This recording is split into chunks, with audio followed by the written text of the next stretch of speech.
this book, a 5-year project, and you discuss in the introduction, it started when you had a simple question and you called someone for help. Is meat really this bad for the climate? Yeah, and the answer was yes. Duh. Yeah, I mean, I was an energy and climate guy. Yeah. I'd written a piece about my own green life. I'd gotten an all-electric Chevy Bolt. I'd put solar panels on my roof. Yep. And I had a line, kind of a throwaway line about how I wasn't some kind of eco-saint. I was doing it because clean energy was cheap. That I didn't line dry my laundry. I didn't unplug my computer at night. I still eat meat. Yeah. And I realized I didn't know. Yeah. So I called this guy, and he told me. And it occurred to me that if I was this spectacularly ignorant about meat and agriculture, which turns out to be it's our leading driver of deforestation, of water pollution, of water shortages. Yeah. And it's a third of our climate problem, and I didn't know squat about it. So I figured if I was this spectacularly ignorant, other people probably were too. Why is eating meat associated with land? Back it up for, let's just say the host of the show is a total idiot. Well, look, I mean, I think, agriculture, when I say it's a climate problem, people think, oh, yeah, the diesel tractors, the burping cows and farting cows, the fertilizer. Honestly, if you say fart, this audience laughs. I know. It's funny. Yeah. But the real problem is that we're losing a soccer field worth of forest every 6 seconds to agriculture. That we are eating the earth, right? And at this point, people know that cities and suburbs take up a lot of land. Well, that's like 1% of our land. Crops and pastures are almost 40%. Right. And from a climate perspective, trying to decarbonize the planet while you're tearing down forests for agriculture, it's like trying to clean up your house while you're smashing the vacuum cleaner to bits in the living room, right? You're making this huge mess because you're losing all the carbon in the forest, but you're also crippling your ability to clean up the mess because that's what forests do. Is it that the carbon is being stored in the forest, or is it the trees clean the carbon and give us oxygen, or is it both? Yeah, it's both. There's Can you carbon tell I was a communications major? There you go. Exactly. It's sucking carbon out of the atmosphere. Yeah. There are the original 3 billion year old photosynthesis it's our form of carbon capture, and and we're overrunning it. So if we're eating meat, it's because we're still bulldozing trees? That feels so archaic to me. Yeah, I mean, meat is so 3/4 of our agricultural land is either pasture or it's crops that we're feeding to animals, right? If you're eating plants, that's great. If you're eating animals that eat plants, not as good. Right. And beef in particular, cattle are the baddies. They are just spectacularly inefficient converters of their feed into our food. And you've actually made some dietary changes in your life because of this. Yeah. You actually live it. Well, as any vegan will tell you, veganism is the best diet. Right. And thank you. Yeah. I am not a vegan. I knew that was coming, but I wanted to hear it. Yeah. Yeah. I mean, look. You all find the level of hypocrisy that you're comfortable with. Yeah. But I have cut out beef and lamb. Because cattle are really the problem, and so dairy is.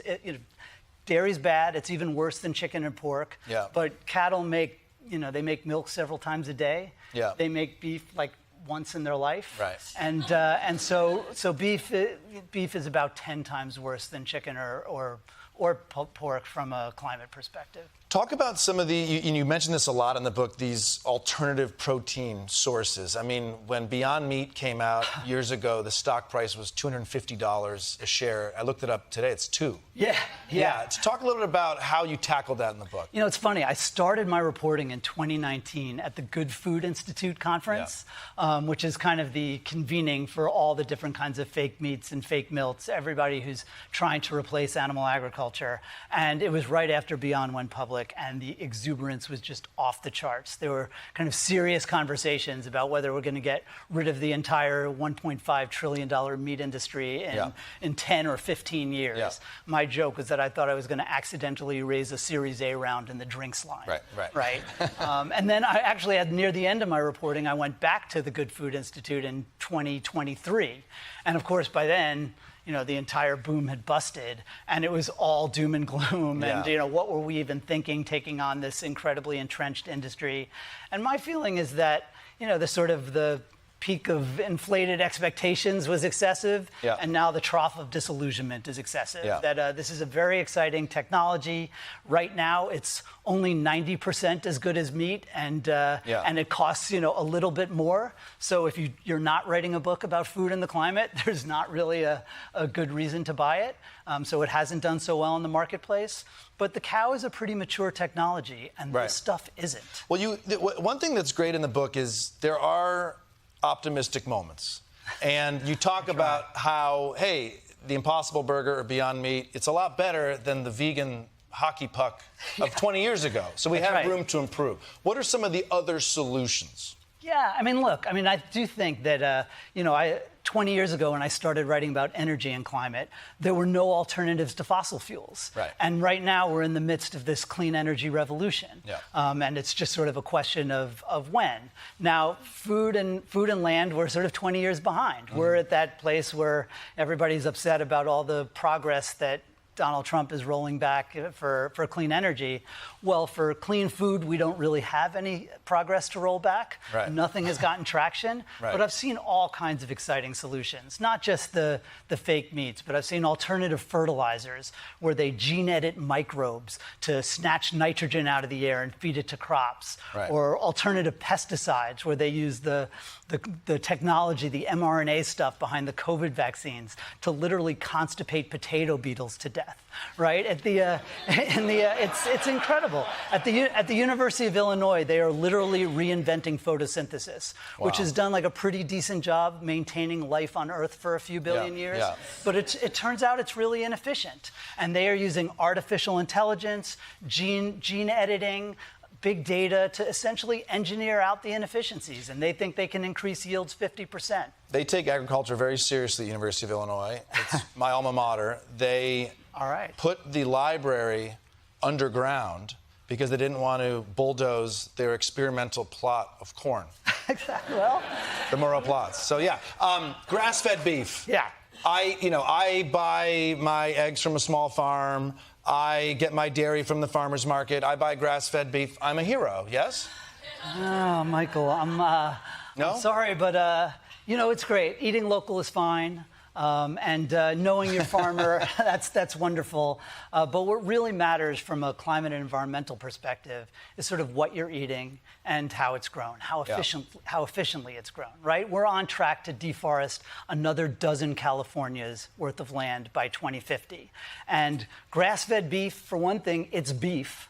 So it's already a huge climate and land use problem, but it's actually worse than factory farmed beef because first of all it's less efficient, but it's also it takes them longer to get to slaughter weight, so they're alive to burp and fart methane for longer. And we're going to have to be more efficient. See, you said fart, they laughed. We're going to have to be, and this is somewhat controversial. We actually have to be more efficient with the land we use for the calories that we make. That's right. We're going to have to make more food with less land and fewer emissions, right? Because if you're making less food per acre, you're going to need more acres to make food. And that just means more deforestation, more wetland destruction.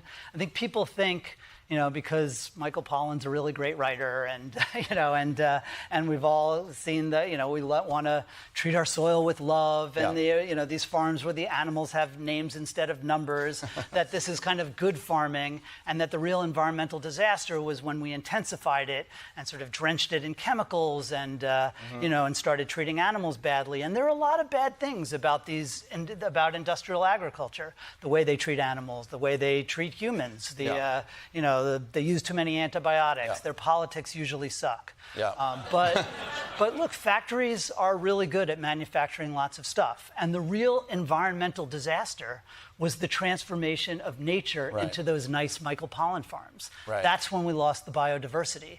That's when we lost the carbon.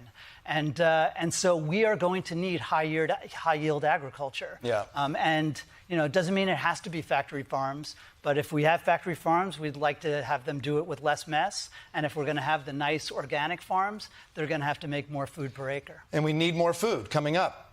We need lots more food. A couple of years ago, I was alone in the woods of Pennsylvania, and I ate some mushrooms.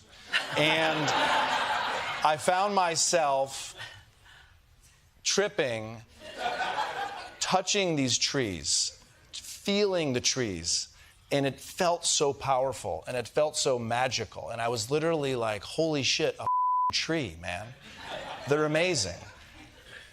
For years, I was like, I was just tripping. But I read your book, and I'm going, no, I wasn't tripping. I was right. Trees are the answer to all this shit, right? It's true. Trees are the answer. Trees are good, man. What if we, instead of bulldozing the forests, what if we just put the cows in the trees? I mean, they are putting more trees in pastures, and that's great. You can actually see the carbon. It's above the ground. It's great. I mean, maybe we need to grow more mushrooms too. Maybe. Your first book, The Swamp, explores how Florida became Florida and how man controlled water.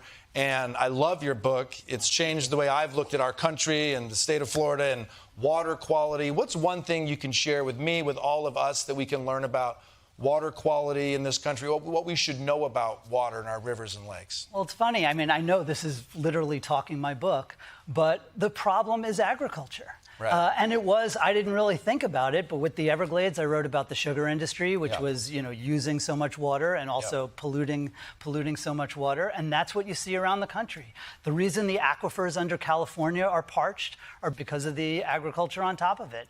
The reason the Colorado River is running dry is because they're growing alfalfa next to it and using a lot of water to feed livestock. The reason there's a dead zone the size of Connecticut in the Gulf of Mexico is because of fertilizer running off farms in the Mississippi Valley. The reason there's toxic algae blooms in so many lakes is because agricultural runoff of over-fertilizing. It's it's an agricultural problem. And look, we need agriculture because we got to eat. And we haven't come up with a better way to do it.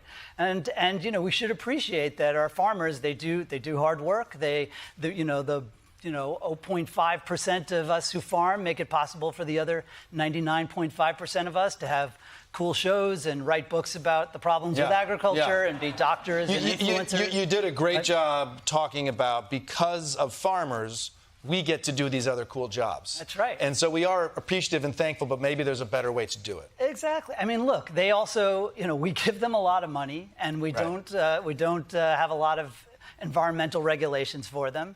And I think, a lot of them, they think correctly that they care a lot about their land. They think of themselves as good stewards of their lands. But we have to have a kind of more grown-up relationship with them where we say, like, yeah, sure, your heartland values are great, but collectively you're stewarding a mess. And we want you to make even more food, and we'll help you. But you're going to have to do it with less mess. And hopefully we can help with that too. The book's amazing. Everyone should read it. We Are Eating the Earth is available now. Michael Grunwald.